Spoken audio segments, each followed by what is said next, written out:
Should we start now? Yeah. All right. Okay. Good afternoon, Dr. Khoh. Good afternoon, Dr. Go. How are you? Fine, good. You are in Malaysia or?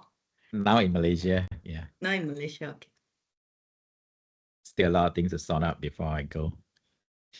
When are you flying back to Australia?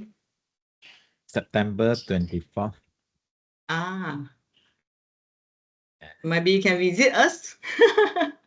Can, sure. Yeah. Yeah. Can. The answer is can. Only thing is like I need to juggle a bit. Next week I may be going to Kuwait and then back again before I go to Australia. Busy schedule, yeah. Yeah. Then after that, come back and I think October I have to go to Italy. All work. Oh, you. No rest. No rest. So that's the thing. No, that's why I'm actually now relying on a lot of AI agents to help me because my digital twins and avatar. One of it you tried already, man. The green agent. Yes. So anything got to do with green, you can check with the agent. The agent is actually as good as me already. But we still need you to give us some introduction, at least some fundamental on sustainability. Yeah, I think I'll go through it because when you ask for it, it's actually SDG. So there is a difference between SDG, sustainability, and the lot. So I'll share with you. In fact, 2 days ago, I presented a technical paper on the AI agents, and that is where I can share with you later on if you get time. But I think we only have 1.5 hours, so I actually prepared the materials for 1.5 hours. If we can get started, that'll be much appreciated. Yeah, can. Thank you so much. You're most welcome, Dr. Gore. All right. Thanks for arranging this as well. Yeah. Okay, thank you for joining us today for this webinar titled Sustainable Development Goals Fundamental. We are also grateful to have Dr. Khoh Beng here with us as our speaker today. How are you, Doctor? I'm good. Thank you so much for having me. All right. Thank you for joining us today and taking your time to share your expertise. Without further ado, I will pass the visual mic to Dr. Khoh Beng to start the session. Right. Thank you, everyone. I'm glad to be here. And in fact, always good to see everyone. Can everyone hear me well, I presume? Yes. Yeah. All right. Good. So I think, well, thanks to Dr. Gao for arranging this event and now have an opportunity to share what this 17 SDG is all about. And in fact, actually, sustainability is something different from SDG. So without much further ado, my name is Beng, and I'll be going through with you on this 1.5 hours on the topic beyond 17 SDG, stands for Sustainable Development Goals, building University of Wollongong, Malaysia's net zero future. So I understand you already have a sustainability living lab, which I'm very proud of as well. So we are going to translate ambition to impact. Okay, so here is the presentation format, and in fact, thanks to Dr. Gao, objectives are set, agenda is set as well. Right. So the objective is for you to understand the 17 SDG and their connection to the real world challenges in Malaysia, and as well as identify practical steps to integrate SDGs in your personal and professional roles. Right. So the agenda will be as shown. In fact, I can detour anytime. All right. If you guys ask questions, then I know where is the knowledge gap areas and I will fill in accordingly. All right. So how is that for everyone? I don't see any video except Dr. Gawan. I mean, if your bandwidth allows, it would be nice to have those seeing faces from everyone. Yeah. Okay. Just out of curiosity, right? Before I begin, what is sustainability? You can just scan this QR code. You just use your QR code to scan, or if you have computer, you just go to the web browser type in ahaslides.com/3QPAY, right? So depending on what you like the most, you can use QR code. Don't worry, this will not be a scam, right? This QR code is safe. I know in Malaysia, the water tumbler also have QR code and all those, right? So, yeah, I just want to understand, what is sustainability for you in one word? If you can actually spend some time, interacting with it. So far, we have 4 people engaging.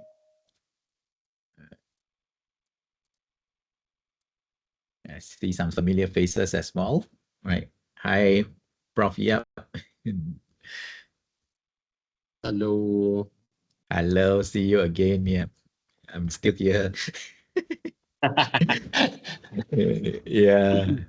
So anyone? Yeah. It'd be good to start out with this icebreaker. And actually, there are 3 columns. If you scan, you just have to describe in one word what do you mean by that. Save the world. All right. So I'm also doing it. Yep. Definitely, there's one thing. Okay. Justifiable, attainable. All right. Save the world. Any other different comments? Responsible. That's a good one. You have to be responsible for your own action. And what else, right? Minimalism. Actually, that's a right thing, and minimalist, right? You notice that many startups founders, they're actually wearing rounded t-shirt. Actually, there's a reason for it because they are more sustainable. You don't need ironing. You don't need, right, to have, in a way, fashion industry is the one that actually causing the most damage because people change clothes a lot, but these days a lot of recycling, reuse, repurpose, that kind of things, right? So in a nutshell, I think responsible forever, okay, forever and ever. Resources are scarce, the scarcities of resources, natural minerals, and so on. Okay, good.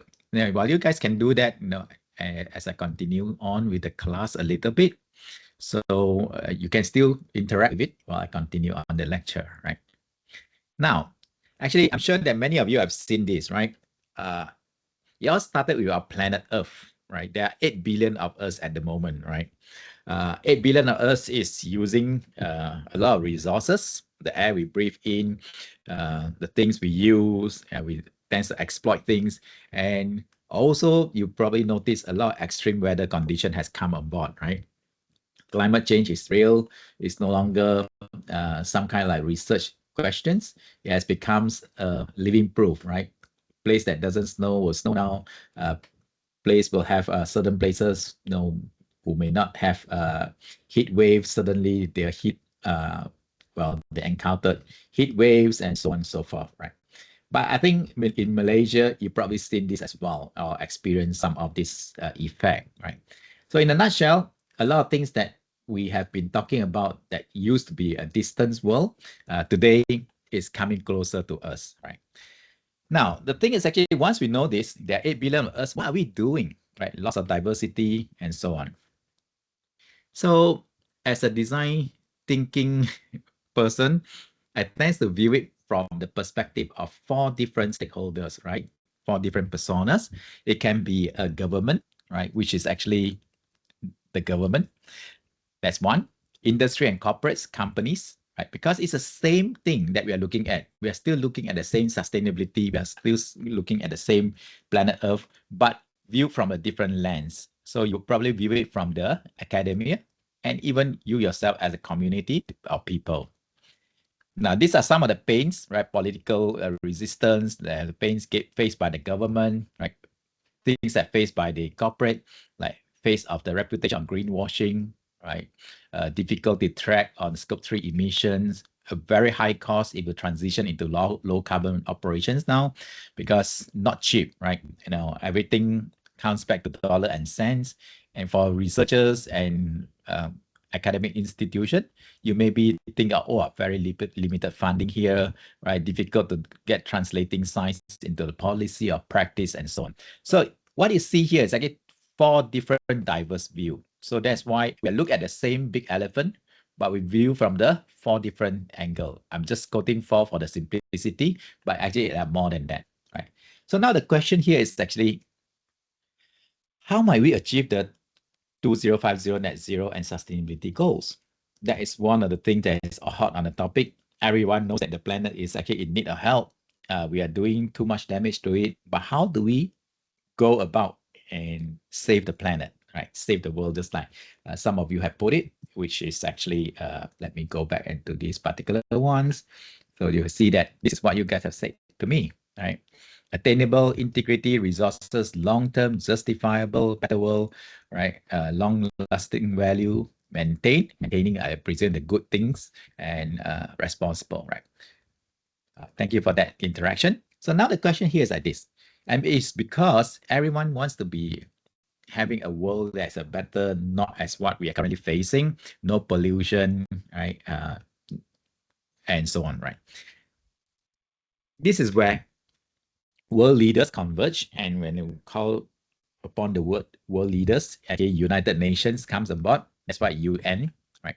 So there are some key initiatives that has been done, right? Ranging from sustainable development, that is actually at the SDG, the Paris Agreement, and the net zero. So I just list out three. There are, although there are more, just for your understanding, so that you can have a breath and a scaffold on it before you do a deep dive at your own pace, right? Starting with this, do stop me anytime. If you have questions, you ping me anytime, either through the unmute your mic, or actually you can do this chat window. I'll be monitoring it as well. And I see that the read AI is there. So I think the meeting minutes will be there as well. So you have a note taker. So let's take a look at the timeline. You all started with this because we know the world is taking action on that. This is where we started all this in the Rio, right? The Rio de Janeiro, back in 2012. That's where it all started. And the world leader converged because of the conference on the Human Environment Earth Summit, right? Talking about 2012, it was like more than a decade ago, right? So this is where it's not new. That's why for those of you who has been in this world for a while, in this space for a while, not this world, yeah, this world and this space as well, right? So you see that in 2015, there's a call to action. This is officially call to action, because no point just talking about it. Everyone talks about it, no one act on it, and at the end, things get done, right? So this is where you call to action, right? And this is where they want to realize this by 2030. This is what all people enjoy peace and prosperity through the 17 Sustainable Development Goals, which is 17 SDG. So this is very broad, right? I'll show you later on, right? And along the same lines, there's also another thing called Paris Agreement or Paris Accord, right? Yeah, Americans call it Accord, and most European call it Paris Agreement. It was signed, and I think by 137 nations, if not mistaken, initially, and there's now more, has come to the point where it's 195 or 196, depending on whether US is in or out, because they've been like flipping their minds whether they want to join or don't want to join, right? So the agreement was actually to limit the global warming limit to 2 Celsius, ideally to 1.5. And that's a reason for it. 1.5 is not plucked from thin air. It has a scientific evidences to prove. And that's where we want to transition into the low carbon climate resilient future. So pretty much like some of you has already shared with me earlier, is that you want to maintain the world or save the world. All right. So once you have this, you notice the timeline. They start with 2015, and we are supposed to hit two goals, 2030 and 2050, right? So if I may ask you this question, are we on track to hit the less than 1.5 Celsius as stated in this Paris Agreement when we launched in 2015? What do you think? Anyone? Don't think so. Yeah, don't think so. Correct. Everyone is yeah, actually, we are very far away from it, right? To be honest with you, that's where a lot of new innovation has to come out. And that's where researchers plays a very big important role. So we are very far away from this goal, right? So that's a reason why it's actually very urgent now. And because you started off with this 17 SDG, in fact, I actually did a sharing back in 2019 in one of our IEEE conference about this SDG. And in fact, the government is supposed to be pushing for it, but the corporate world is not really moving as much. And you probably know why, right? Excuse me for a sec. I've been talking since 9 o'clock this morning. This is the fourth meeting. Thank you Yeah. so much. No problem. So I think there's a set of goals, right? Now you know where it comes from, the UN Summit in September 2015 as part of the 2030 Agenda for Sustainable Development Goals. And it actually designed, it is a holistic, interconnected global challenges and create a shared blueprint for peace and prosperity for people and the planet. There are two things here. One is people, which is people like us, and then the planet, our Mother Earth, right? So 8 billion of us and the planet Earth. We focus on 3 dimensions, right? Economic, social, and environmental, right? So you notice this word, economic, social, and environmental. And that's where sometimes people use the word ESG, right? ESG is environmental, social, and corporate governance. And you notice that here is economic, that one is good corporate governance. The G is actually started with corporate governance. You don't have to worry about that. I'll give you a clarity on this later on. So these are the 3 dimensions, which means that you would have to be profitable, like economically sound, socially justice, right? And then environmental protection, right? You save the environment. Adopted by 193 during that time, but I think now it's 196 or 95, right? If US is in, 196, US is out, 195, right? So that's where Malaysia is also part of it, right? So in a nutshell, it has all the big, hairy, audacious goal, and it's also a replacement for this Millennium Development Goals, right? Millennium is Y2K, so that's where now it becomes SDG. So in a graphical form, SDG, obviously, how many are there? How many Sustainable Development Goals, as you can see? 17. Awesome. Yeah, 17. Yeah, right. You can count 1, 2, 3, 4, 5, 6, 7, 8 until 17, right? The 17 is partnership. So this is SDG, Sustainable Development Goals, right? What are they? In fact, for me, I have been doing that. I have to walk the talk. So I actually subscribe to this, good health and well-being. That's why I am actually quite passionate in driving digital health. I actually in the quality education. That's why I do teaching training, and also 11, which is where's the innovation? There's one, yeah, hit 9, 3, 4, 9. That's why I use this as my guiding principle. I don't do the rest because now a little bit of the clean energy, but you pick what you like, right? So that's where you have some favorable goals, right? So if you look in terms of description, these are here. And today, I don't want to spend my time talking about it because you can Google anytime, right? So this is actually all the thing, no poverty. And let's say you say no poverty, how are you going to do this, right?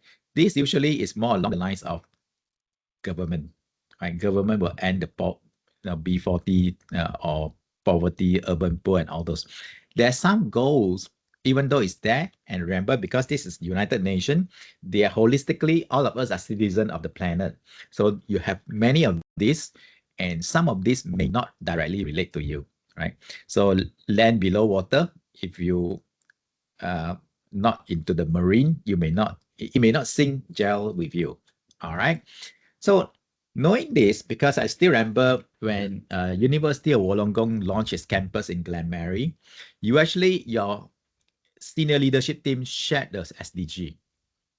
And in fact, there was funding that tied to it as well. So this is the University of Wollongong's impact and commitment to each of the goal. So again, this one comes on your website, all right?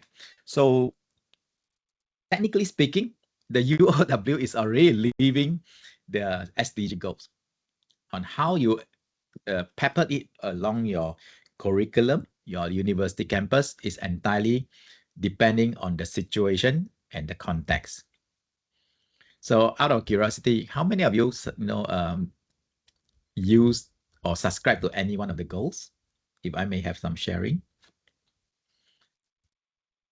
Anyone? Or this is the first time you see it?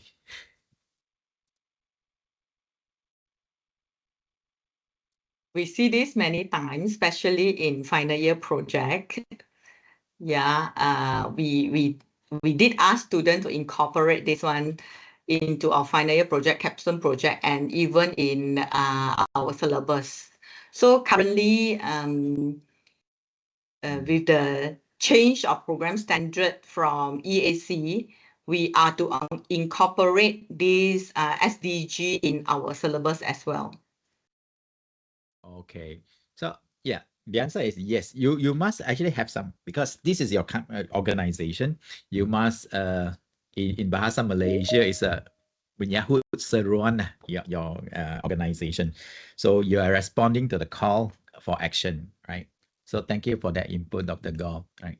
So if you look closely, by right you should do that. And in fact, there are some other university locally, right? You probably know that these guys actually, Sunway is hosting the Sustainable Development Solution Network, right, Asia, and their headquarters is based in Sunway University, and they're huge supporter for this, right? So benchmarking similar organization, let's say I'll just pick one, Victoria University in Australia. The way they do it is actually, this is actually their like mission vision statement for the university. So they have like doing dual differently, partnering with principal. So they check and then map it against a certain SDG. So this is where, they're minimizing research with impact. So they map all the 17, like protecting the country, right? They can map into a few.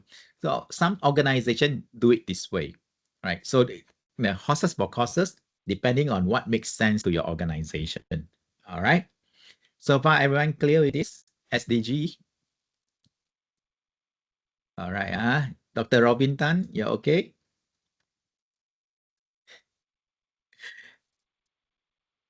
Silence means okay. Okay. Never mind. I think if it's okay, let me show you this, right? Paris Agreement. How many of you seen Paris Agreement before? Okay, never mind. I think the answer is probably let me play this video, right? If you let me know, you can hear the sound. What is the Paris Agreement? Can? The Paris Agreement is a legally binding international treaty on climate change to limit global warming to well below 2, preferably to 1.5 degrees Celsius compared to pre-industrial levels. This requires economic and social transformation to face the climate challenges now and moving into the future based on the best available science.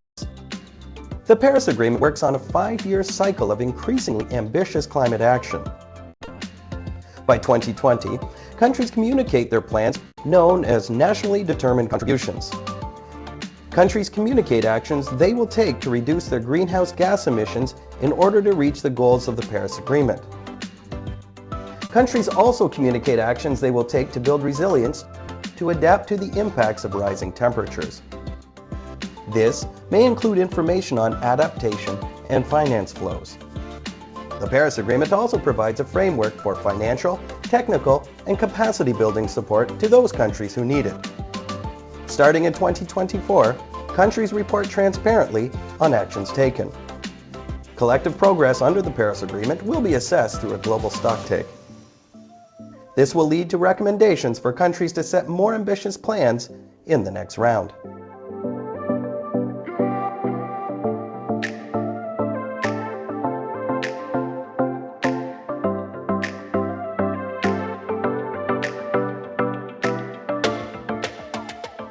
Okay, so that is a Paris Agreement in a nutshell. I hope you can actually, gather what the video has saying. It's very nice, short video that explain what Paris Agreement is. And the agreement is legally binding, and Malaysia signed on behalf. You notice who signed for it? This is actually our Malaysia is a signatory to this Paris Agreement, and all of us in Malaysia, all organizations are actually bounded by this. And the nationally determined contribution, actually, we are baselining on 2005 level. All right. So that's just for you to know that there's no escape as long as you're in Malaysia or planet Earth, you're actually bounded by this. So far, any question? Yes, Dr. Go? Yeah. Dr. Khoh, so with this Paris Agreement, right, do you mind to share with us like how far Malaysia, now how far are we from the set goal? My answer to you is very far. In fact, we are very far. It could be not very far also. Why I contradict myself? Because we don't have the data. Yeah, You- this is you another know, issue. so if I were to ask you, what is our carbon footprint? What is a carbon emission? We could be very close. We could be very far, right? Because we don't have the data. See, this is the situation, right? Not like in Singapore, they already started this carbon counting for most of their company, isn't it? The industry. The reason is actually Singapore is different from Malaysia. They already measuring it. They measure the baseline. They know the data.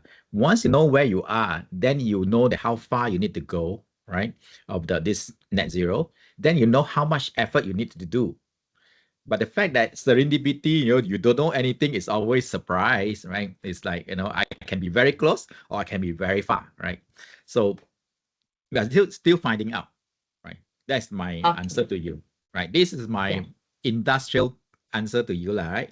But the diplomatic answer is like, yeah, no, we are on the way towards the net zero. But I think to tell the truth, deep down, I know the answer is no one is close, right? Right. So I think so far, nobody asked me about why 1.5 Celsius or 2. How do we get that? Yeah. Do you want to know, Chi Ming or Dr. Rohayu? Actually, that one is different. I didn't include in this, but I think what I'll do is I'll show you as well, because just for you to know.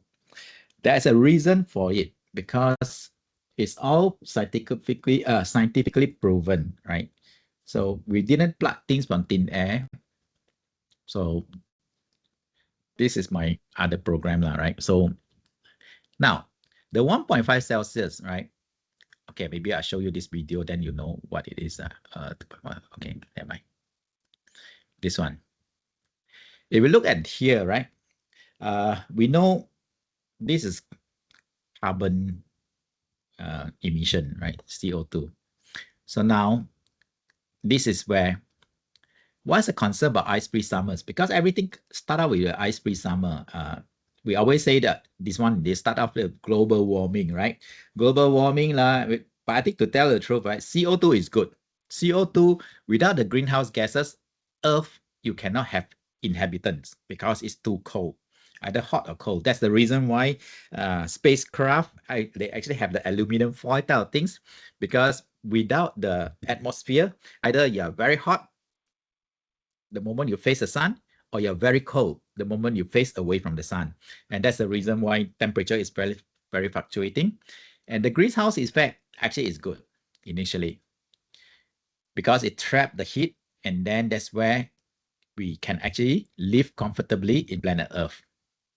But the thing comes in the form where too much greenhouse gases. The greenhouse gases is like here, CO2 is one, and the methane, the nitrous oxide, and the rest, they are called CO2e equivalent, right? CO2 equivalent. So these are all the things. In fact, the biggest greenhouse gas is water vapor. But water vapor, we don't bother because it's like it evaporated, dissipated very fast. So the greenhouse effect, if you cannot understand, then you think of the greenhouse. That's why in Kew Garden in London, right, they can actually plant rubber tree, our tropical trees, because of the greenhouse. All right. So if you cannot understand this, the easiest is when during hot day, you go to your car. The moment you open your car door, you feel the bahang, the heat inside your car. That is greenhouse effect. Everyone got that? right? Now, because of the greenhouse effect is starting to warm the Earth, and we know this already because you can see that all this data is there. You don't have to worry about it because there's so much evidence that we already have melting ice. So why melting ice is a concern? Here's where the things becomes interesting, right? The concern is nothing to do with the well, this is one path, right? There are multiple explanations. One path is actually melting ice is a concern. Well, it is a concern because it releases more CO2. Because right now, underneath the ice surface, there are 1.7 trillion tons of CO2 trapped under the ice surface. And you put two and two together, the moment the ice melted, then you release more CO2, right? So global warming is temperature rises, then it creates a melting ice. Melting ice, actually, all those surface that used to trap the CO2, now because of the permafrost, and this will actually allow the gas to escape. Pretty much like, sometimes people will say that, when you have melting ice, polar cap, then there might be some viruses that comes from ancient one also escape. So that is a similar approach. So once you have this, right, planting trees will not work. And that's where, if you look closely, why 1.5 Celsius? Actually, you map. I think maybe I'll show you this video. Then you'll know, if I were to show you this video, I want to make sure that I have this volume turned on so that I can actually give you this include sound, right? So I share with you this particular video, then you will be able to see very clearly why we say that, right? So now these are all very good slides. In fact, I'll show you this, then you'll know already straight away, right? So here is coming from my friend. If you've ever wondered how we really know climate change is occurring, stick with me for 2 minutes. Because I'm going to break it down real simple using this column of ice. A while back, scientists went down to Antarctica and drilled out a bunch of ice cores like this. And what's cool is that because ice layers up over time, the really old ice is at the bottom and the newer ice is on top. Now, as you know, ice traps air bubbles. So as you move your way down the column, you get these little pristine pockets of air going back in time. What they found was that CO2 levels in the atmosphere naturally fluctuate from about 200 to 300. But then starting with the Industrial Revolution, we started burning way more coal, which is made from dead trees, and we started burning down forests for resources to keep pace with the growing population. The problem with both of these is we're taking all this carbon that was in the ground in these massive carbon vacuum bags, and we're putting it back into the air at a super unnatural rate. So much so that around 1950 we busted into the 300s for the first time in at least 1 million years. And we weren't done yet because just 4 years ago in 2015 we broke into the 400s. When I started writing the script for this video, we were at 411. Today we're at 412. And this is the actual current data from NASA's excellent website, which does a great job laying out all the data they've gathered on climate change. A lot of my old friends at NASA played a role in collecting this data. Now here's the punchline and why all of this matters. If you independently look at average temperature over the past 1 million years and then overlay it with average CO2 in the atmosphere, they match up pretty much exactly. So this relatively sudden spike of all the CO2 in the air is not a good thing. And sure enough, right now, we are consistently breaking the hottest month on Earth records, which has a lot of knock-on effects, which will start snowballing unless we can band together and reverse the trend. If you've ever wondered how we really Okay, so I think you see this already, right? And that's how the scientist is able to do that, the correlation, right? So through the whole thing. So thanks to Industrial Revolution, we're starting to see the spike. And this is where, if you map these two together, these two curves, then you start to see the amount of CO2 in the air, atmosphere, corresponds to the temperature of the Earth. So this is where you have the temperature correspondence. All right. So when you do this 2 and 2 together, you start to realize that if you don't limit it less than 1.5 Celsius, what's going to happen? Remember, coming back to our learning, Antarctic temperature, the polar cap will melt. The ice cap from the top and bottom will start to melt. When that melt, what happened? When that melted, then currently there are 1.7 billion metric tons of frozen CO2 and all those trapped underneath. And they will escape. Hallelujah, that's the end of the world. Because you know why? when you have 1.7 billion metric tons of CO2 come out, then this CO2 is going to spike even higher. And the amount of content of CO2 in the atmosphere corresponds to the temperature on the Earth. And this one will go up. And that is where the 1.5 Celsius is determined. Any question, everyone? Did I confuse everyone? No, it's okay. Right. So there's a there's actually the compounding effect, right? Because of melting, then the polar cap melts. Polar cap melts, the North Pole and South Pole starting to have more CO2 escape. And currently, they are trying to arrest this 1.7 billion metric tons from escaping. That is our desperate drive to the 2050 net zero goal. Are we close to that? You know the answer already, right? So that is where this urgent call.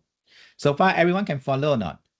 Because it's important that, you know, you're able to follow this and take action. Because if you understand the big picture, then it's easier for you to subscribe to the cause. Yes or no? Can I proceed further? Yes. Yeah. Yeah. Okay, so once you see this, right, this one, we cannot say anything already because we are part of the signatory, right? We just have to do, right? So apparently Madani, the first word Madani is kemampanan, right? Sustainability. So that's how the government today is actually doing this. So we are the strong supporter. In short, we are supportive of this. All right. So all the way from the top, PMX, right? So from here, if we look at the world in our data, we don't, this is the global data, 2030 is here. So we are nowhere close, right? Current policies can only do like that. Current policies means that the ESG and all those policies, how fast will the temperature increase in response to the height of CO2? Well, to tell the truth, right, that's a very good question. I don't know the answer, but I know that there might be a lag of maybe a year, but that's what it is, right? It could be very fast, right? The one that I actually wanted to show you was actually earlier on. It can be very, very fast also, right? So if I may, let me answer this. Got back to your Pang Han, right? Fu Pang Han's question, right? I'll answer you in a short while, right? So here we are here. Today's policy, everything can only go through a curve like that. What we want is the 1.5 Celsius path is this, 2050 net zero. You need to go like that. And none of us is doing this now. All right, so you know the answer, how desperate we are, right? So that is where, you know, all the spike. Okay, just to answer Pang's question, let me do this now, right? So that I can actually show you. Remember this thing, our so-called COVID-19, right? COVID-19 actually, initially I thought we are fighting the losing battle. So during COVID-19 time, surprisingly, the CO2 levels and the, you know, all those, because of no air travels and all this, it dropped by 5%. That's a significant drop. That's what coming from NASA. So the answer is, if no activities, human activities all stop, right? COVID-19 that time, you know lah, it's like that lah. It was like that, right? The emission fell by 5.4%. That's how I quote you 5%. So which means that it's possible to stop, but can we stop like COVID-19 that time? You know the No, answer. I don't think so. Yeah. So indirectly, COVID-19 actually also helped for this Yes. in this sustainability, but it is I mean, we cannot go back to COVID-19, right?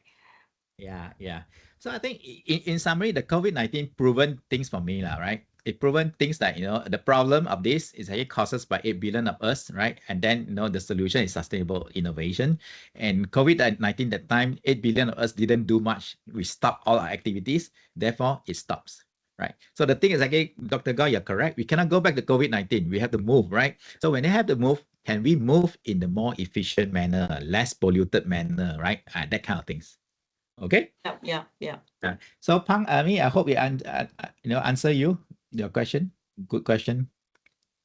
Yeah. You see, the more you ask, I have a lot of information, but I don't know where you are, right? So if when you ask a question, I know where you are, then I can actually help to illustrate better for you. All right.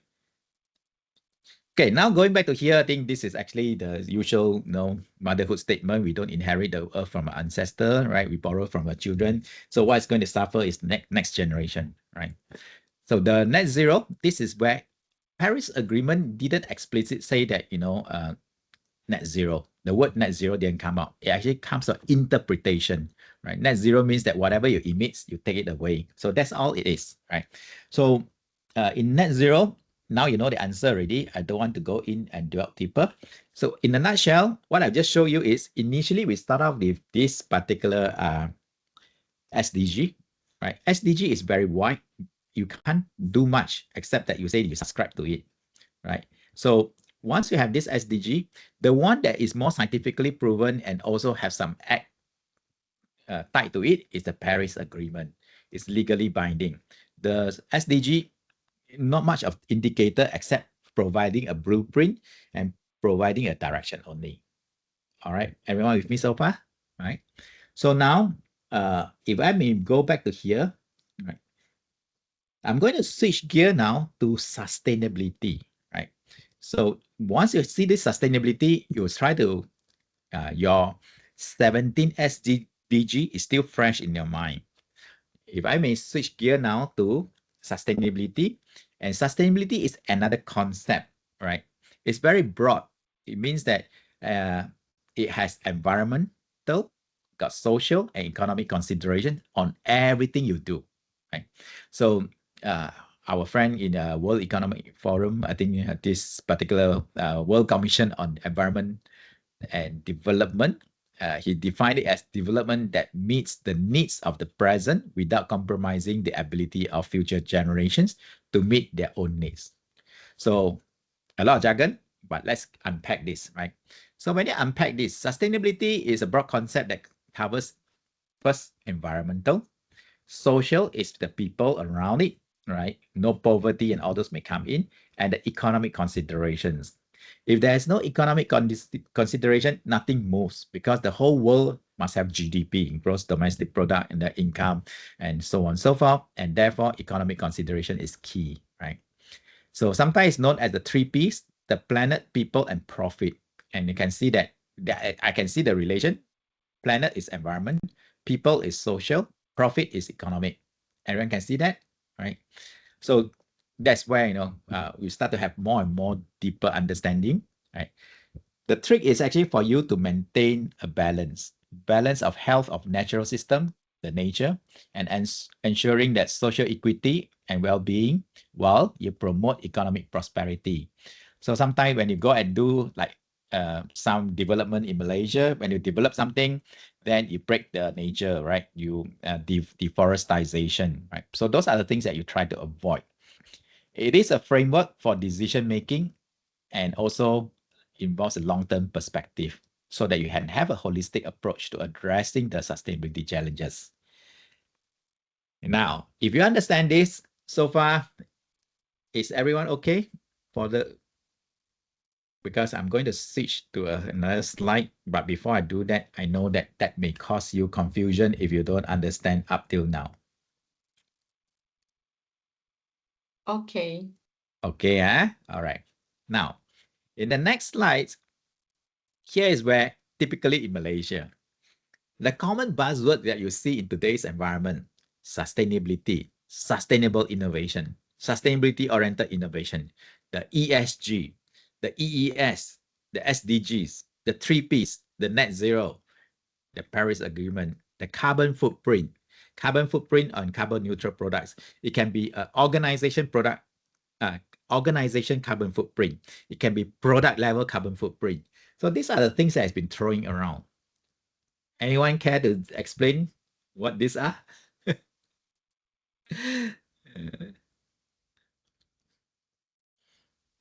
Okay, lah. I do the liberty of explaining it to you, lah. Right.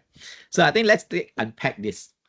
You know the SDG. This is what we went through when we start this, and this is what Dr. Gore had requested, right? Then I hear the word sustainability. That's why this is sustainability, right? So you look closely, everything we do, the bigger picture is actually sustainability. We want to develop, we want to have economic prosperity, but we want it to be sustainable, responsible consumption, because the natural resources is very scarce, right? It's not abundance. Then when they talk about this, it's nice to have lah. It's like you throw the salt into the sea water will not taste any saltier, because that's where the situation with sustainability is too broad. Then Paris Agreement came in. 195 or 196 countries now in today's environment signed this agreement. Means that all governments in the 196 countries vowed to take action, right? So it's legally binding. That's why you have the EES and 3Ps, right? What is EES again? Economic, environmental, and social. The 3Ps is planet, people, profits, right? So that is a thing that they will consider. SDG is more like sustainable development goals, which fits around here. That's where the ESG and all those will come in. And then SDG, before you go into all the way, your target is the net zero. Right? So how do you get there? You need sustainable innovation, because that's the vehicle. A lot of things that we do, an example, if I were ask you something, right, like this, every day, if you were to commute from your home to UOW by using your existing vehicle, internal combustion vehicle engine, can you reduce your carbon footprint or not? The answer is probably no, correct? So what do? You need to innovate some solution. Either you make yourself working remotely, or you use a non-emission vehicle, right? Or something else. So you cannot do the same thing and expect a different result. And that's why I look at your sustainability living labs. You are actually telling people and pioneering how do you live a low carbon footprint lifestyle, because not just like talking about it, right? Until you do that, this is the area you slowly do, then only you can achieve this, you can narrow the gap. Other than that, it's all talk, very nice on PowerPoint and doesn't work on real life. So here, for those of you like this SDG, you can see that I map it in this way. The economic, if you like SDG, you can get 8, 9, 10, and 12 to map into the economic. The social, you get, which is society, social, is a 1, 2, 3, 4, 5, 7, 11, and 16. That is the social related. Environmental, right, actually is more on 6, 13, 14, and 15. And everything that you do, you cannot do it alone. As with partnership, is 17. And this is actually a good slide for you to have. And Bursa Malaysia is using EES, economic, environmental, and social EES. And the way they audit, you notice, that's another thing, confusion. Remember just now, when I first started, I purposely put the 4 different personas. You got government, you got academia, you got industry, you got this particular people, a community, and also academia and researchers, right? EES is what the organization has to do, the economic, environmental, and social. As an organization, they do that. ESG is the way they measure you. So they come and audit at time, show me the materiality evidence of your environmental. Oh, then you have to get something. That is ESG. So in Malaysia, everyone confused on everything. Let's just throw all the jargons, and then that's where we actually live in a very confused world, right? So as an organization, your material of this material economic, which is the P&L account and all those, your environmental, your sustainability report, your social, right? So when they rate you, let's put C for good index, they come in and check your ESG, right? So they measure you in that lah. So actually, you're looking at the same big elephant, except different view only. Everyone with me so far? maybe you can give some simple example for us, because not every one of us, has the background of this. Okay. In that case, I need to. Okay. In a nutshell, there's actually four different personas, right? Four different things. Right? So remember, I used the word just now. You use the EES, right? The EES. Let me see. I have slides or not. If I have slides, that is easier. Go back to my training material, right? So far, I hope I don't confuse everyone because this is again not an easy concept, and that's why in our environment there is a lot. Even when we attended some of those board of directors training, it is again the trainer. No, there are multiple trainers to run the program. So among the trainers, they also contradict themselves, right? So that's where you get even more confused, right? Let me see if EES and ESG. I don't have it here, but I think stakeholders management, yes. So actually you're looking at the same thing. Maybe I draw for you lah, easier, right? Mapping. Okay, I think I don't want to find already. I'll just draw for you, right? I draw for you easier, right? Yeah. So you see, if you are a company, right? If you are a company or you are University of Wollongong Enterprise, so what you do is you are looking into your your economic, the ES, right? Social. You can say that your diversity, your workforce, gender equal, and all this. Then the ESG, ESG, ESG is a measurement. So they will measure you what is the environmental. You show me the evidence of what you have done in environmental. You show me how well you treat your employee. Your S is actually the social, right? Right. So this is corporate governance. So EES, economic, environmental, and social. Remember? So all company will actually have to do this because the first thing they'll do is prioritize on economic, profitable or not, right? So when it's profitable, so in that terms of the ESG, it's more along the line of corporate governance. You don't simply spend money. You have good corporate governance, and that's why they govern you. Right. So in this instance, the ESG is actually a measurement that looks through the lens of a report, measurement report. It's a measure. This is a measurement.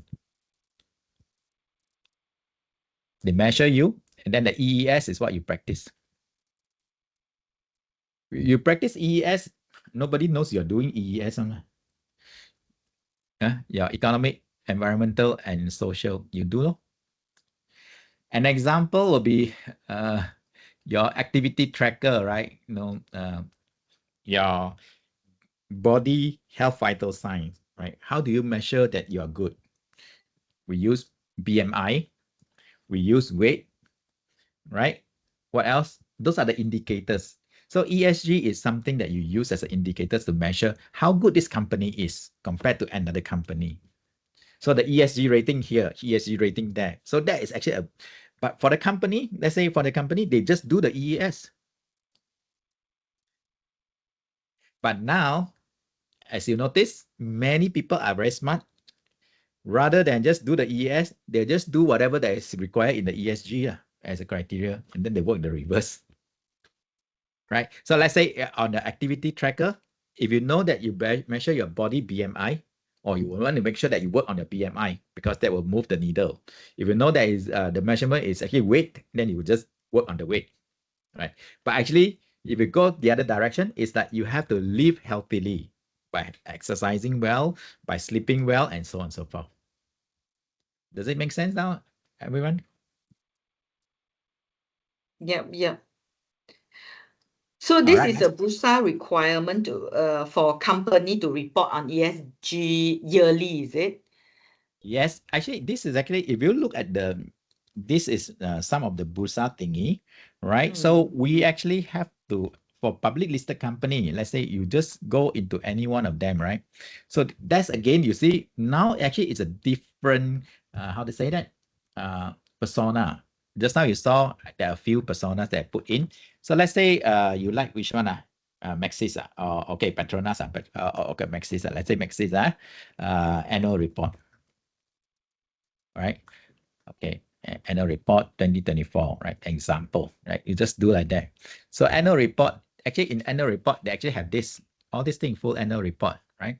So when you look at the annual report, they will have to do this, delivering sustainable value. So they have to report now what is the thing. So you notice the word materials matter, right? So they have to report this every year. They have to report, and that's why your sustainability living lab, some of these people, if they fall short of certain measurement, they will come and quickly, spend money on it to buy that some of the reports so that they look good. Okay. Right. So if we go to any one of those, these are all public listed company have to do this one. The performance data, Brusa, they have how many hours, this and that they have to measure. All right. So this is now it's actually reporting. So once you report, remember in this P&L account is always there. The money will come in first. They say profit how much lah, the loss how much. This is the economic. So far, okay, everyone? Okay, never mind. Okay. You have video to see also, right? Yeah. So once you have this, then you know that I actually purposely give you this, right? You think about 4 personas. 4 different people look at things differently. Just now I show you it's only Maxis, like that corporate world. Right? Government, what do they do? University, what do they do? People, you like me, you and me, what do we do? We still continue to use plastic bag, or we still continue to drive our own car. That's what we do, right?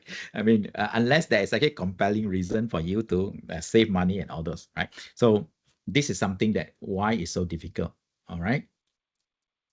It impacts all of us, but you don't see the motivation. You don't have the motivation to change unless you subscribe to certain costs for action, right? So now you can see I put the table here, sustainability, what it means, right? Sustainability-oriented innovation, that's what we like, right? These are all the things that good one. The ESG is a risk and compliance. It's just a framework for assessing performance, how good your organization is, right? So then you see the EES, then the SDG and the 3 Ps, right? So they're all there. And in fact, they're all looking at the same big elephant except through different lenses. And this is where the confusion starts. Everyone is correct. No one is wrong, but actually all of us are actually confused. Because each one of us are here you view from a government lens, you use from a corporate lens, you use from a university lens, or you use from this. So far, only Dr. Gao is interacting with me. What about Dr. Robin Tan, Dr. Nor Rahayu, IR Permesh? All okay or not? Because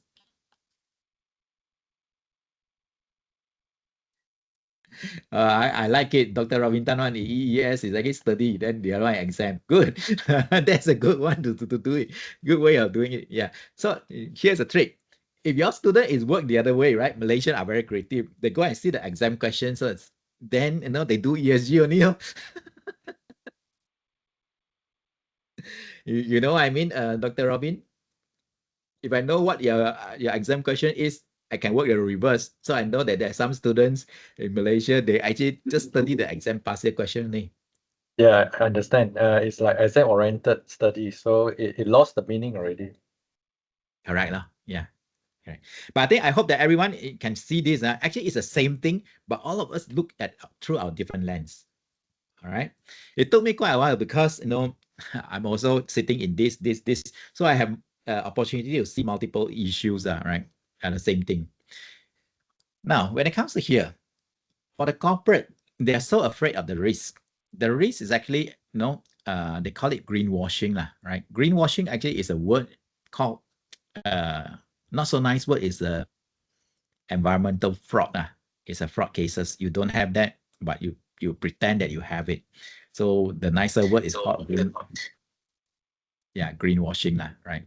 So which means that when you want to report the numbers, that's why Dr. Gore, your question was very good. We don't know because a lot of data in Malaysia, either they are not accurate, we don't have the data, or we don't measure, or if we measure, we are not sure whether we measure it correctly. So some corporate will rather, hey, not sure, then they will just continue to don't report first until they've been forced by Bursa to report. I think by 2026 onwards, there's tier 1, tier 2, tier 3 type of listed company, they have to start reporting. So by 2027 and 2028, right, everyone will start reporting already. Got a main board, second board, ace market, they're all slowly one by one, right? So that's where the situation is. Okay. But the So, thing is, even though they have put in this ESG in their report, right? How could we know that they are reporting the correct number? yes, Because many of us also not really sure how to calculate this. You are absolutely correct. Right now, to tell the truth, no one has the answer. Even they themselves also have difficulty. Where is a baseline? Who actually say that this is actually the right one? So that's why it's very much industry driven check and balance. But if you take a helicopter view, right, you probably will be able to see some converging trend. Converging trend means that even though it may not be accurate, but here's, I'll show you this. I'll just try to be bold and try it. Okay, flight from Penang to maybe London, right? I say like that, right? So I say sky scanner, right? I do. So if I were to do this, sorry, not this one cannot. It didn't show me, right? So I think let me see, sponsored. Okay, see here, show flights. When I show flights that time, right? So your question is very good. See the emission number 1005. These are 754. This 827. You roughly have a feel that a flight from this Penang to this area is going to be this carbon level. So your question about how accurate it is. So roughly you have a broad stroke there already, right? About 700-800 like that, right? So on the high side one, this guy one, or 1,000 plus or whatever. So you will know some of this industry. That's where the big data comes in. Big data will normalize a bit. And then this is where the usual mean, and then there are outliers, some too low, right? If someone were to say that, okay, I can fly from here to the other side, it's only like 200 kilogram, then you know that probably is an outlier. That's the only way we can tell only. Right. So here is where a very interesting one. So let's say UOW, Dr. Gore, you want to go to London. Do you buy the cheapest flight or do you buy the lowest carbon flight? I go for economic. See, so this is where the change of behavior comes already, you see, because if you are a company, let's say University of Wollongong, let's say we actually subscribe to low carbon emissions. So that's a motherhood statement. We subscribe to it. But when it comes to action, so did your finance tell you, hey, go and buy the lowest one. Forget about the price. That is walking the talk. Yeah, but the finance won't approve. You already understand, right? Yeah, you already highlighted. I'm just using a simple example. You see, it's like contradict with what we are doing and the things we are supposed to do. See, there is a goal there, but then everybody is doing a different way. Then when talk about money, don't talk about ESG anymore. Yeah, I think all of us, that's why it's so difficult. And all of us know that living healthily, sleep well, and all those is good. But how many of us really do it? Do you exercise every day? Right? So this is where the motivation has to be there. That is the biggest challenge, mindset. Right. So anyway, you got the drift already, right? Because to tell the truth, there was a consulting that I did for a large US healthcare organization.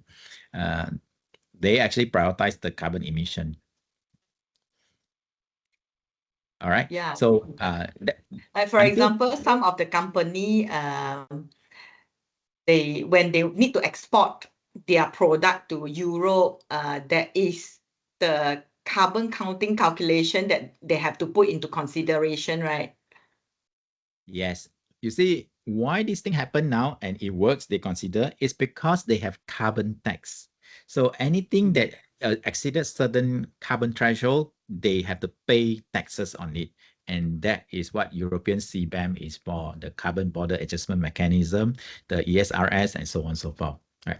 It's a very complex world. I cannot finish everything in 1.5 hours for you, but what I can do is I point you to this direction so that you know that you're looking at a big elephant, but accept a different views. And when you talk to people at that time, you also need to be careful. Are they government or are they corporate or are they what? Because all of them are looking at the same thing, but think differently.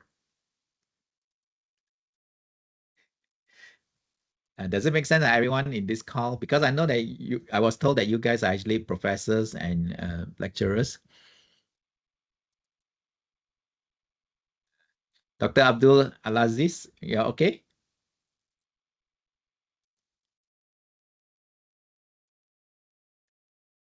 Not there. Dr. Koo? No, okay, huh? Li Ling?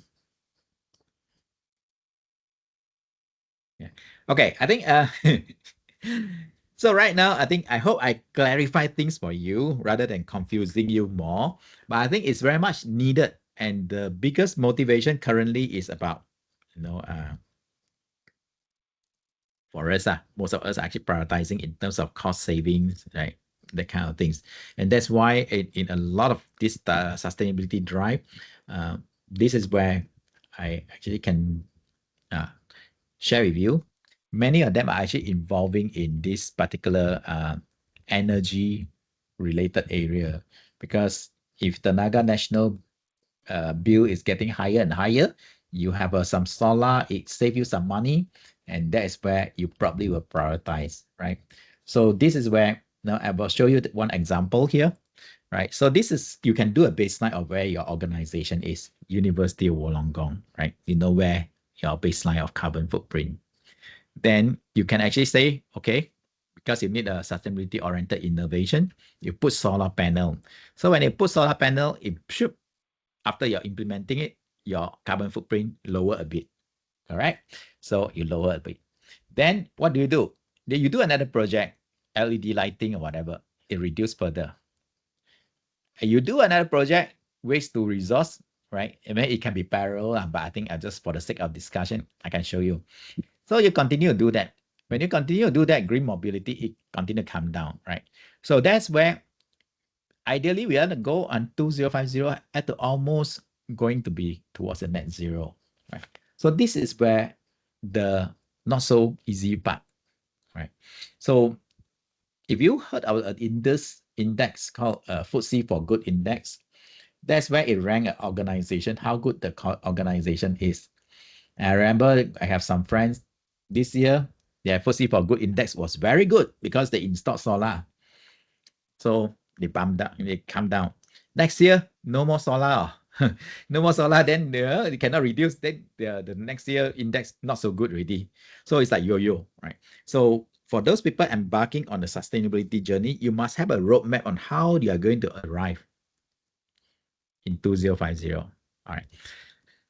Now, for the company, if you have not focused on sustainability, then there's a lot of regulatory and legal risk, reputation risk, right? So the greenwashing, the operational risk, and financial risk. I'm sure many of you know Apple launched its first carbon neutral product. Anyone can name that product? You know what I'm trying to talking about, right? Apple launches a carbon neutral product. What is that product?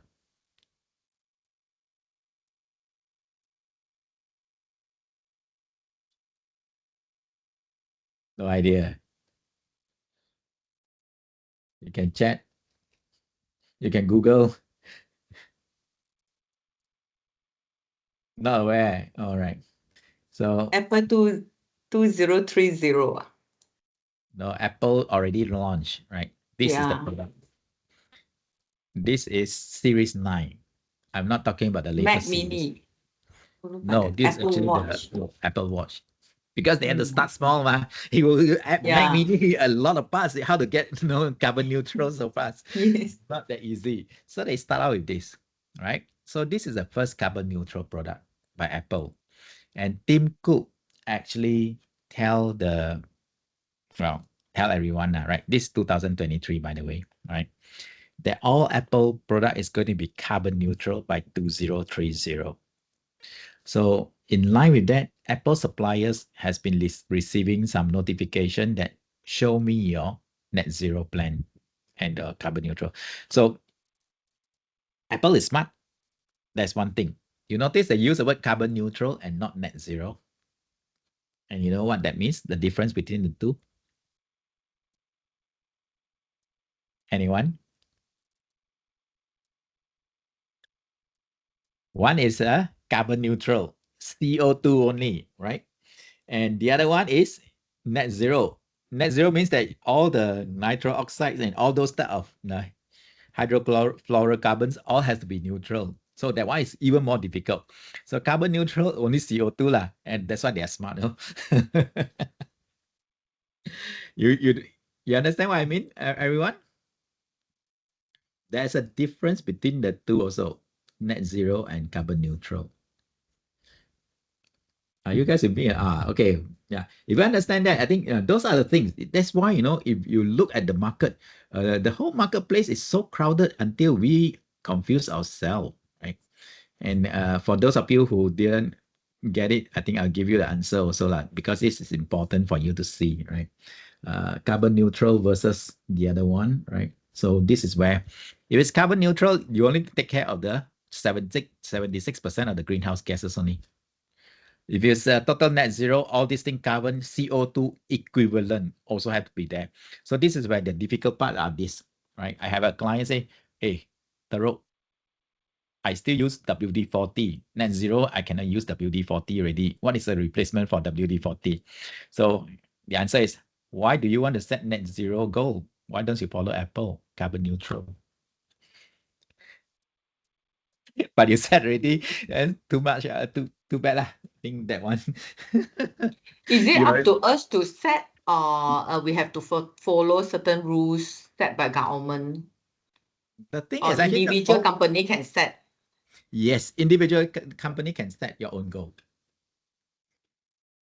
Is that today is actually, you see, even the authority, the people in regulating, they are also very blur themselves. So you are not wrong. You are just smart in setting your goals. And why are you giving yourself such a hard goal where you can actually have a better goal and then wait for the market to mature? Maybe 10 years later, the CO2 equivalent will have a better way of doing things, new technology. All right. So I think I know that it's going towards the end, right? Another 15 minutes. So I think there's a lot of risk. I can share with you all these things since you have video recording, right? All this. If you don't focus, there's a lot of things here. And in fact, I know there's a change of mindset that we have to go through. The generation alpha is actually very concerned about this. And that's why when they do make purchase decision, they prioritize this versus our, how to say that, versus money. Actually, that's what it is true, right? So I'm sure many of you heard our company by the name, right? Tesco, right? So everyone still remember Tesco? Yep. All right. So you remember Tesco, right? Tesco exited business from Malaysia. And Tesco actually had this, right? Tesco was pushing this product level, product carbon footprint. So when it comes to product level, the BRUSA thing that we talk about, all the ESG and all those, that is an organization footprint. Within an organization, your organization produce products and all those, that is a product level footprint. Everyone can see that? Yes or no? All right. Yep. All right. So when it comes to product level footprint, right? teach you how to calculate. Tesco actually have this. And you just now you saw the date. Huh? What was the date? Everyone still remember the date? 2012. 2012. That is about more than 10 years ago, right? So if you look closely, right, what they do is, you know why there's a lot of people in UK are vegan? They subscribe to this. So you want the carrot, how many grams of CO2, right? Every single product, they actually have this. So imagine if you are the supplier for this Tesco, you need to go and count your carbon footprint. Every single one, you know. And they're very extensive. And people make the buying decision based on the CO2. That is what the European market is. And you start to see anything got to do with 1,000 plus one, right? The chances are actually it's meat now. Right? Okay. So what I'm showing you here is for you to see that's how organizations in Europe are moving forward. They're not even today. We're not talking about today. Today is 2025. They're talking about this in the 2012, a decade ago. So that's why liver, bacon, or whatever, so high carbon. And that's why, you know, they prefer to go for vegan, because if you look at the vegan, vegetarian, they don't have so high carbon. This is a mindset change. Right. So in the context of us, today, our ESG and all those Bursa is only talking about Tesco as an organization to be the carbon footprint. We measure carbon footprint of Tesco as an organization. But in abroad, they do a next layer down, which is actually this particular product level. Drawing a similar analogy, Apple as a company, they're already carbon neutral, because you can argue that their production is done in China. But Apple as a carbon neutral company, the next layer down is their product. So their product, they started with the iWatch Series 9. So now another product, continue lah, one by one the product. So eventually by 2030, all their Apple products is going to be carbon neutral. And consumer pay for that. And they don't mind pay 10% more. That's what the market is saying. They don't mind paying 10% more for a carbon neutral product than the non-carbon neutral product. So far everyone can understand. You know? Actually, it's very interesting. I know. Don't talk about high tech. You talk about this tea. This tea is actually Dilma tea. They're carbon neutral. And it's selling like hotcakes in Europe. Right. So in a nutshell, the picture is, you know, I actually started off with SDG, and then I moved into ESG for you, or the EES, the 3Ps. But today, you know, I will end up here.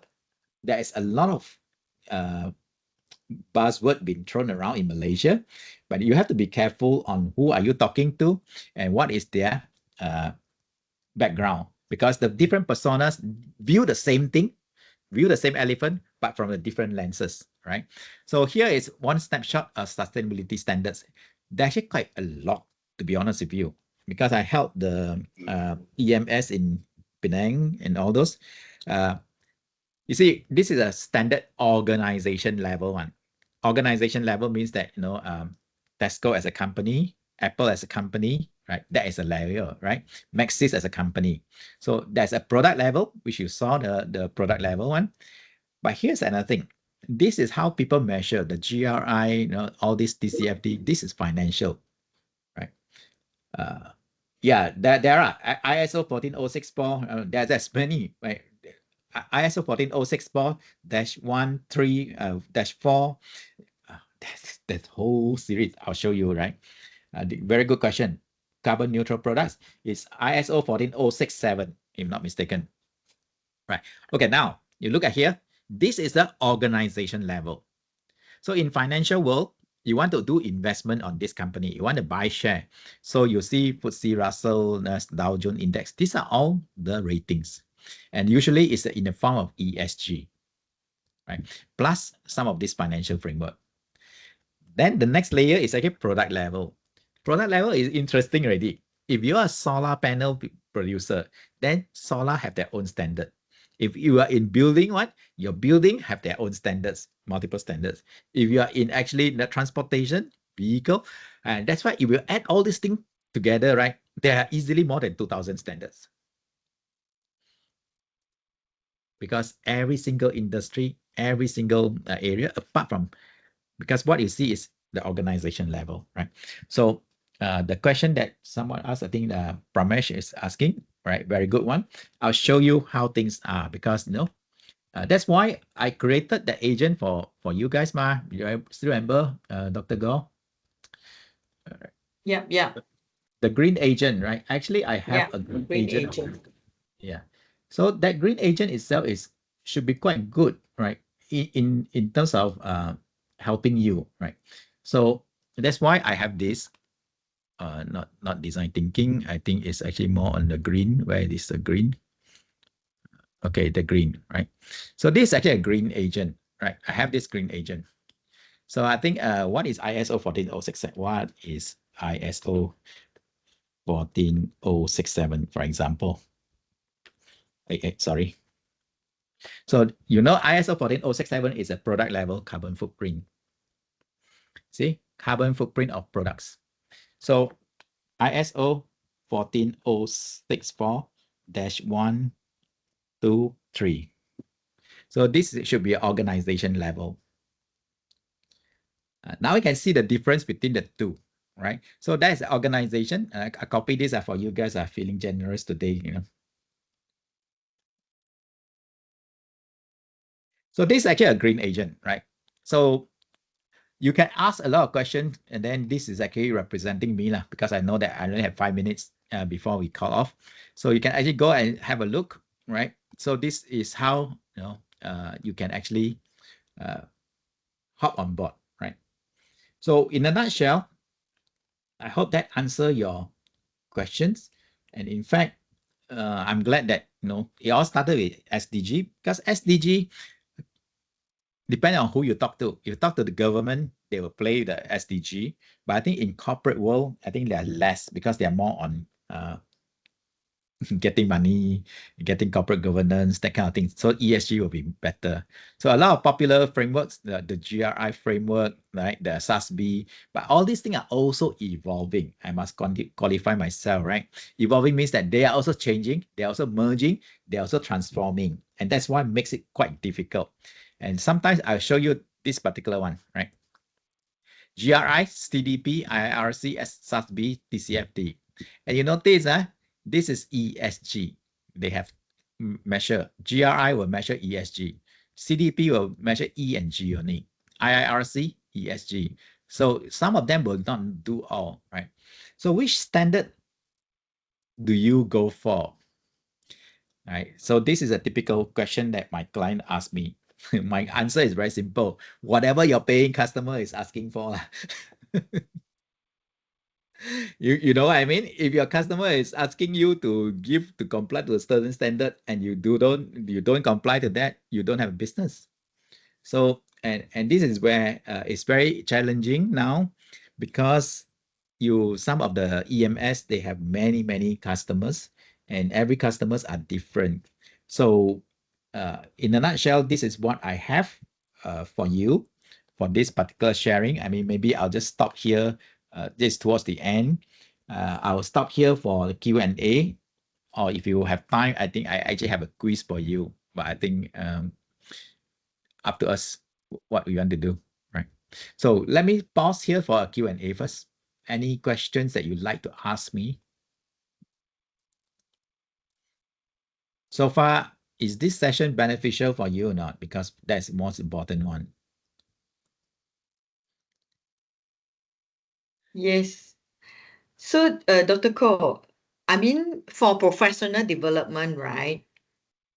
There are many workshop out there selling about like ESG or sustainability, even the report writing, but how can we, or do you have any recommendation if we would want to further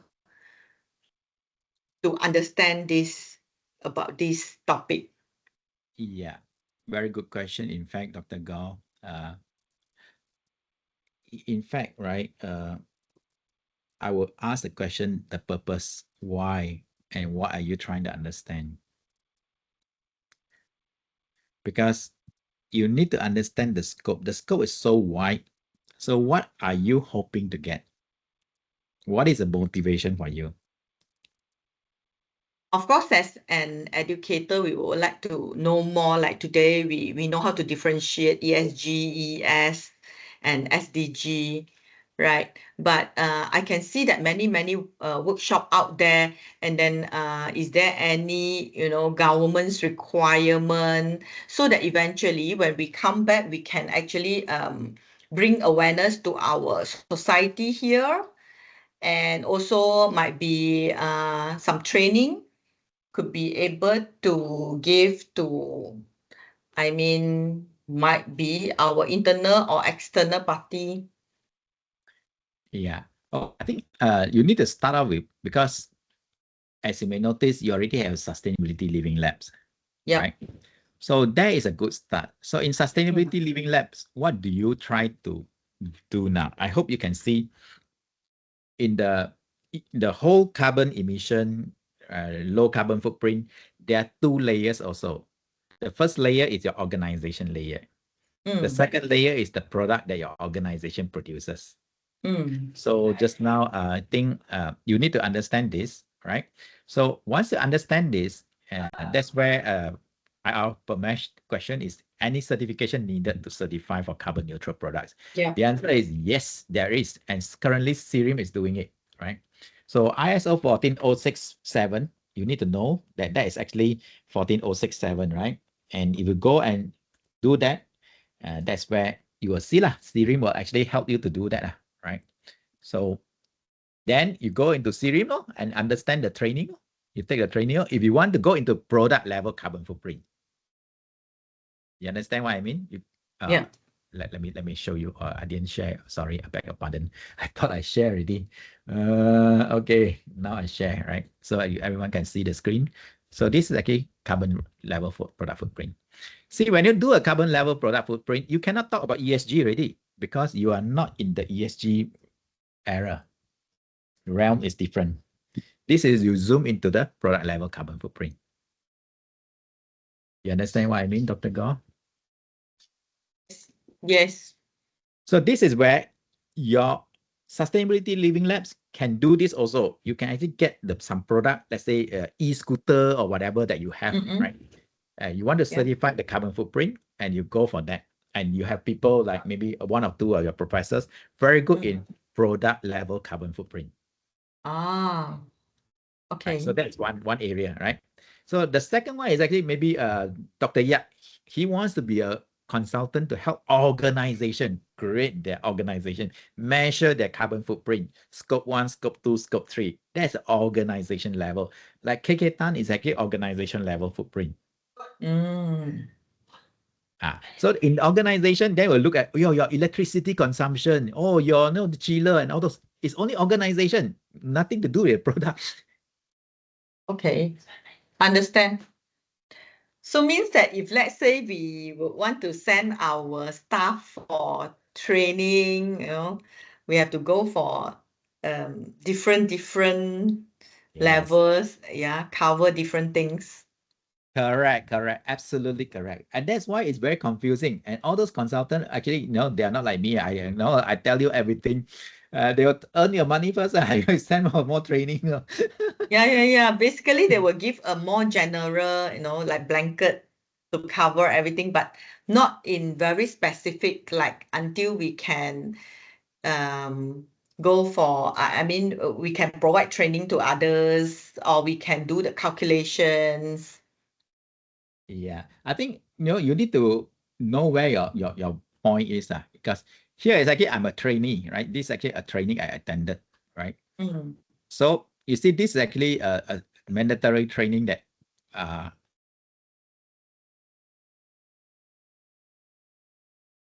You are muted. Sorry, Yeah. So I think this is one example. I also attend training, right, as a directors, right? So this is actually Institute of Corporate Directors Malaysia. So they will tell you, what are the things, the sustainability, this and that, but it's a different layer again. Different layer means that they are only talking about the board level, board of directors, and they talk about those type of like sustainability developments. These are very high level. So if you want to go into that layer, that is the board of directors level. So they'll I think we are not there yet, because here now, as we can see here, we in UOW Malaysia, we have Sustainability Living Lab. We collaborate with industry on certain project. Now, I want to know how should we move on in terms of like personal development. We want to train some of our staff to be, professional, certified manager, something like that. Okay, one How of the to move area, on? there are multiple areas. I think you're asking a very strategic question. How do you move forward from today, right? So the way I'll cut this pie for you, right? First, do you want to help organization to reduce your carbon footprint? Let's say you want to help Paramount to reduce the carbon footprint. Yeah. That is approaching from the organization perspective. You actually look into Paramount as a company. What is the scope 1, scope 2, scope 3 emission, and then reduce from there. That is Paramount as a company. So on this end, your people will need to develop skills into how do you able to baseline the scope 1, scope 2, scope 3 emission of an organization, do improvement projects to do that. That is one area, very huge area also. That is organization. The next area, which is smaller, easier to start, which is the one that Prof. The product level. The product level currently, you cannot do also in terms of certification because you are not CIRIM, conformance assessment body. So you can do is you can help people to design carbon neutral product or low carbon footprint product. So you can help them to design for sustainability. So which means that your professors were very good in designing low carbon footprint product. Can it be very low carbon footprint in manufacturing? Can it be used in different recycled materials or whatever? Then once you design that, and then you need to work with CIRIM to get CIRIM certified for you because you cannot certify yourself.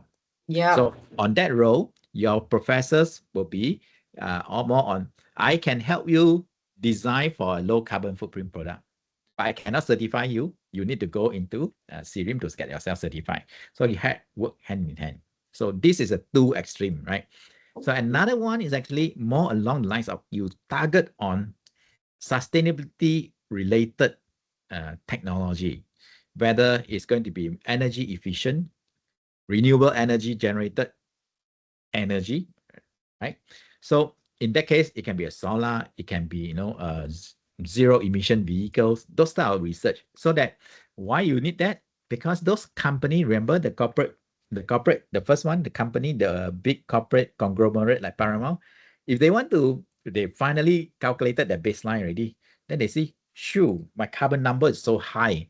So how do I reduce? And this is where your electric scooter car or your solar whatever can plug into them, and they will buy from you those type of solution. Right. So these are the things that I'm just talking on top of my I didn't think through properly, but we have to structure this. So depending, first question is where do you want to play? Right? Where do you want to play, and how to play it, and how to play to win? Because remember, outside is so crowded. Yes. Right. So everyone is also a sustainability consultant. And that's another thing I noticed. Right. That is the thing. Yeah. Everyone claims themselves consultant. Tell the truth, yeah. They're not to tell the truth. They can talk only, but you have a sustainability living lab, tangible thing. So my advice is, maybe if I may, right? I mean, just a suggestion, because you guys are actually the core driver. You already have sustainability living lab. Stock take on what you can do. So can you, an example, if I were to say to you like this, right? Can you show that the UOW, that either professors, the students have a lower carbon footprint than the rest of the university students in Malaysia.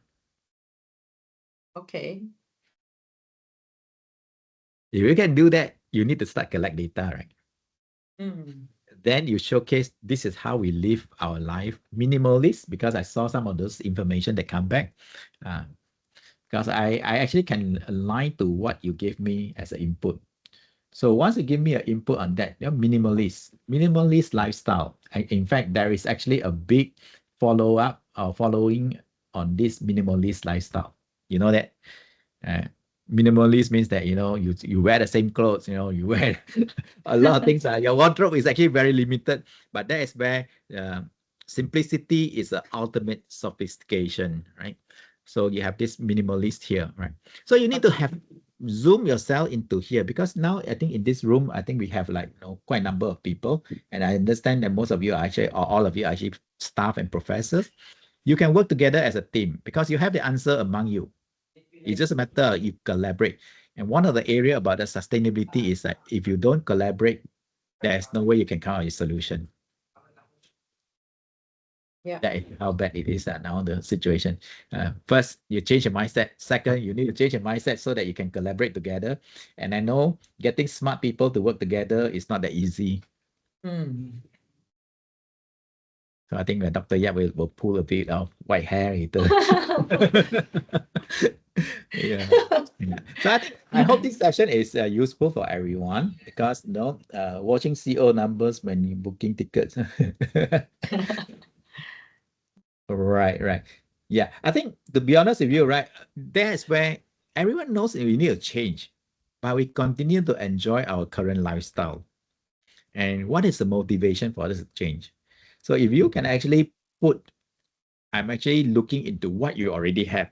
Your sustainability lab is very impressive. And I'm sure that you can come to a level now whereby the green environmental product people will try to reach out, knock at your door and say that, hey, can I be part of you now? So, Hopefully. yeah, we'll continue to drive that direction. But I think, I hope this one, the rest of professors are not here, not talking at all. Because if you guys can give us some input, then I can actually articulate on what you just give me as a feedback to share with you what I think could be a possible angle for you. Anyone?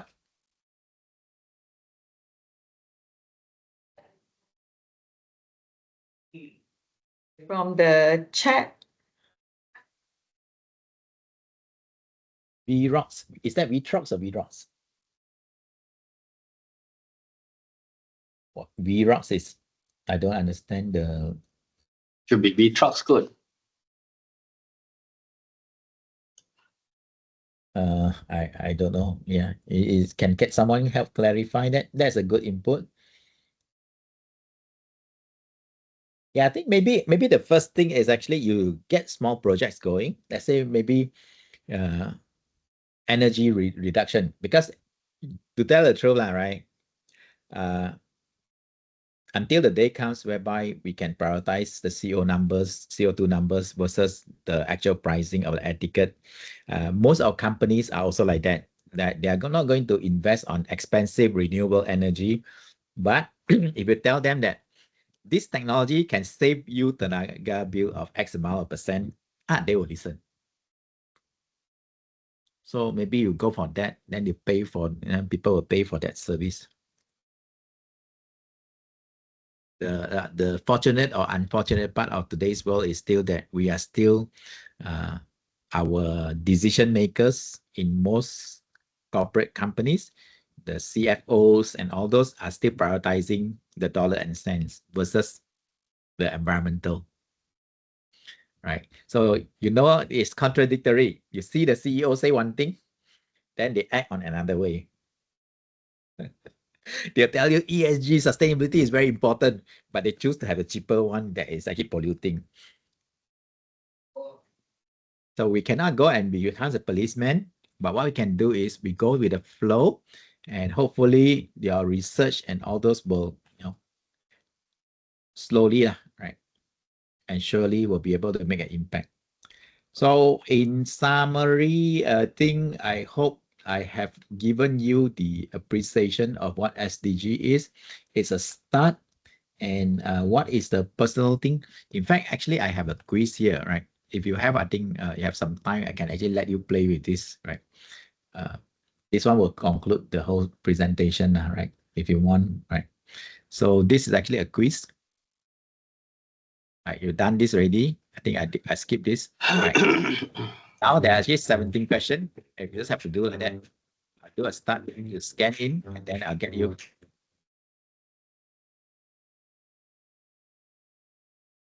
Okay, we'll share some.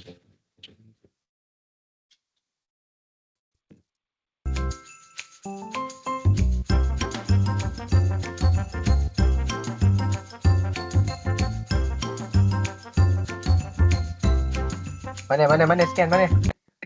Ya, scan kat sini. Wait. QR code, QR Mana? code. QR kat tepi. Yes.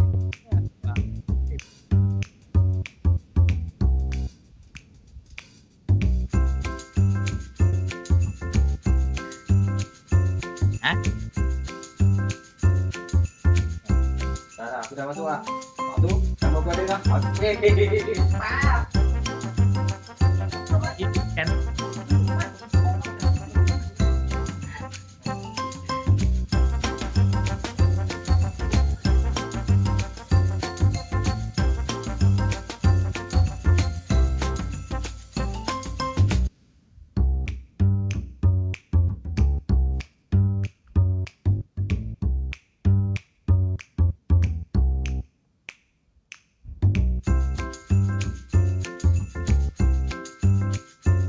Ya.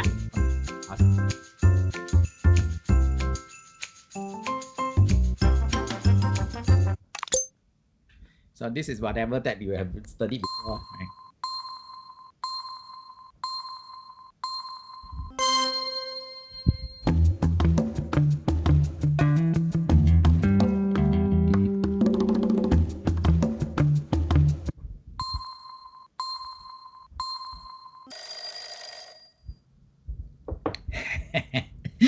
Okay, I think, okay, don't worry. I think this is the first one, testing.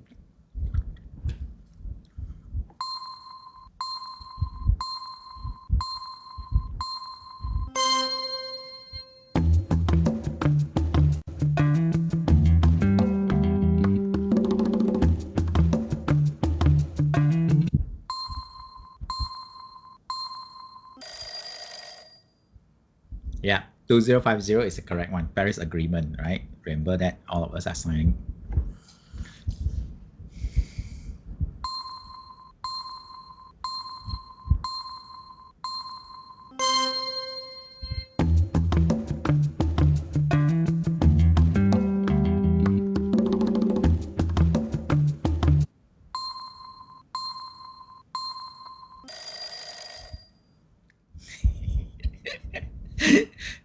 When you want to achieve net zero, definitely it's going to be 2050, right? Or 45% is actually halfway point, which is 2030.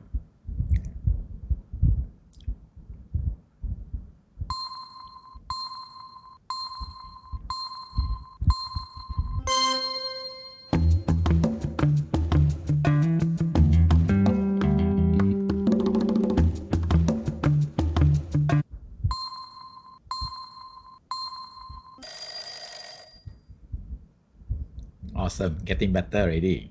Yeah.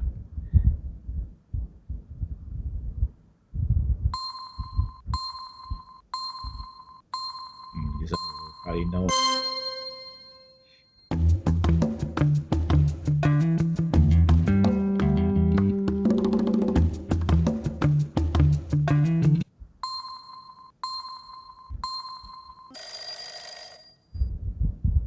Ah, UOW mah. Wow, who is YGH? Oh, good. Continue round.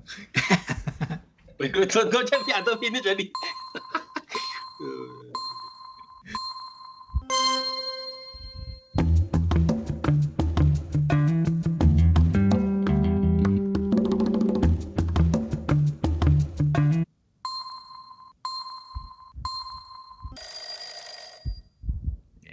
All right.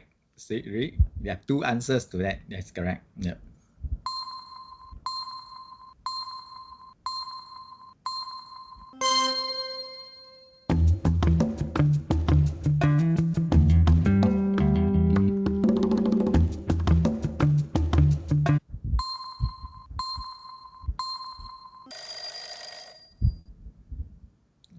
Getting better advocacy for policy change also lah, right? I hope this one give you some idea. Yeah.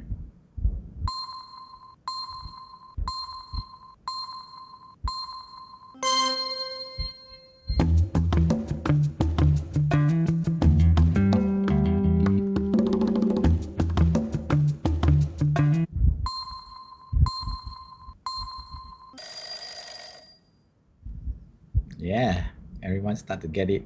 Yep.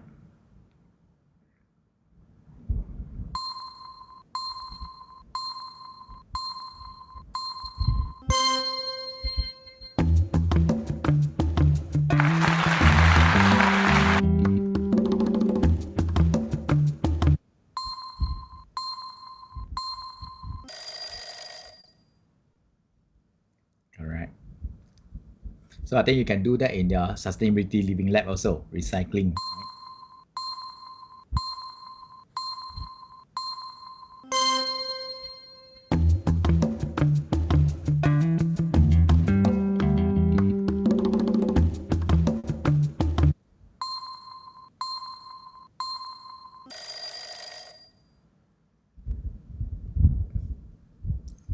Okay, 2015, that's correct. Yep. All right, now someone is overtaking. All right, another final leg. All right, get yourself ready. So the first one was YG8, second one is a new person.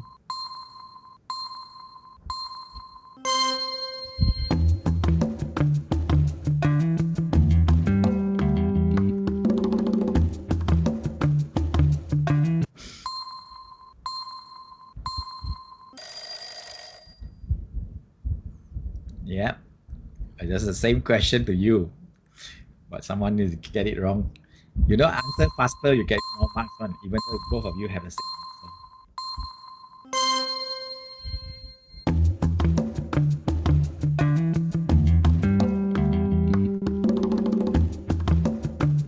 So individual can take.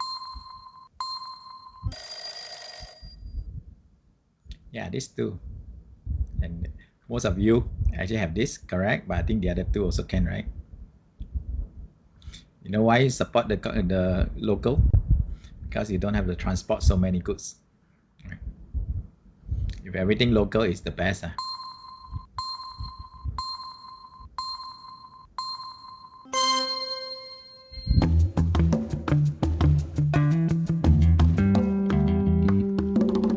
Yep.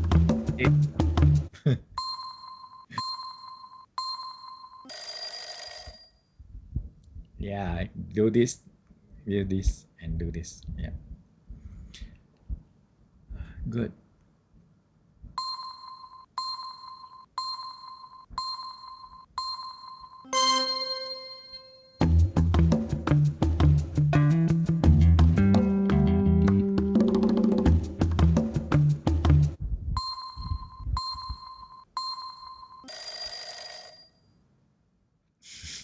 Awesome. Right, almost towards the end. One more question, then we're done.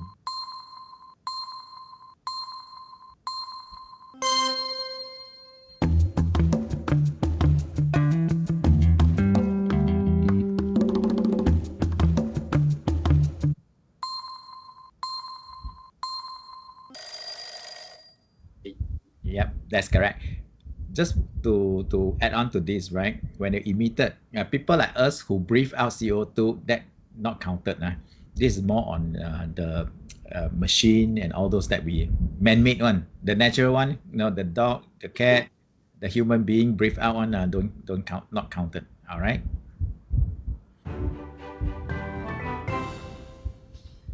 Who is Wapu Zido?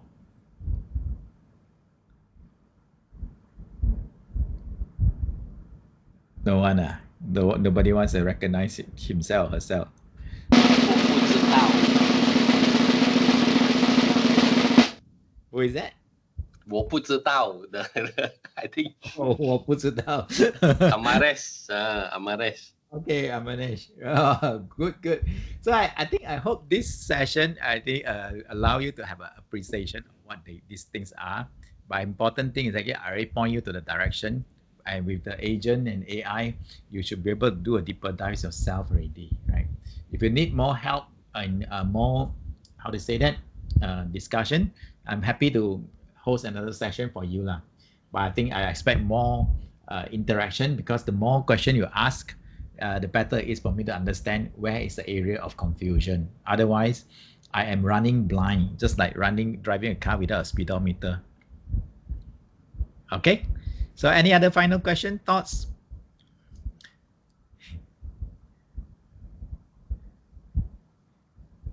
No? Yeah, I know I actually overrun a little bit because Dr. Goh put there 1.5 hours. So I will look at it, it's like, wow, it's quite a tall challenge for me to deliver this. But I think in a nutshell, if you need more information, I'm always happy to get you guys some more sessions. Right. Any other input, questions, things you want to clarify with me?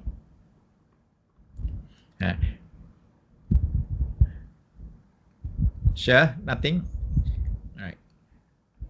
If no, I think then we will end. No? Otherwise, if you have question, I also have this empathy map that you can use, right? Empathy map means that 17 SDG, you actually have an empathy map, which I developed. And this is actually what you do, right? The 4 communities, right? Government, corporates, university, and all those. And how does the government say, think, feels, and does. And then, the CEO, right? All these things are real. And you are actually seeing the same big elephant, but from a different perspective, right? So that's where I anticipated your question will be, right? So with no other questions, I'll pass the floor to the MC. I think I know it's Friday 5 p.m. already. Yeah, Nurul, you want to take over? Yes. All right. So a big thank you to our speaker, Dr. Khoh, for sharing his expertise and insight with us today. Thank you all for attending today's session. We hope that you found this information valuable and enjoy this research journey. So we appreciate your participation today and looking forward to see you in the future session. So Dr. Khoh, we hope that we can do the next session with you. Without that, thank you. I have a great day. Yeah, Thank you, Dr. Khoh. Or something like that. Yeah, No. maybe we can on our camera just for a short while. Let us take. Can. Thank you, thank you. Thank you, Prof. Most welcome. Thank you, Dr. Goh, for giving me the opportunity to share also. Right. Thank you for sharing. Yeah, the important thing actually we have to march together as a team. You have a lab set up. The next thing is actually we have to collaborate. Otherwise, no one has a single solution. Yeah. So at least today we have some fundamental knowledge on this sustainability, ESG, EES. Otherwise, all this G and E all jumble up. I also cannot differentiate what is what. Yeah. Then also the organization carbon footprint, product level carbon footprint, 2 different things. Yeah. Right. So once you have this, you are okay to move yourself. You can Google, everything is there. Yeah. Thanks. Thank you. So who is taking? Okay. Ms. Nurul, can we take Yeah, can I? Yeah, I will take every picture with. Yeah, thanks. All right. I got take screenshot already also lah. Okay lah. Now ready. All right. Okay. Right. Thank you, everyone. Have a safe another. and also happy birthday. All right. Okay, thank you. Happy Yeah, holiday. send over already in the All chat. right. Thank you so much. Okay, Okay. thanks. Bye. Thank you. Bye. Bye-bye. Good night. Okay. Bye. Yeah. Bye-bye. Thanks.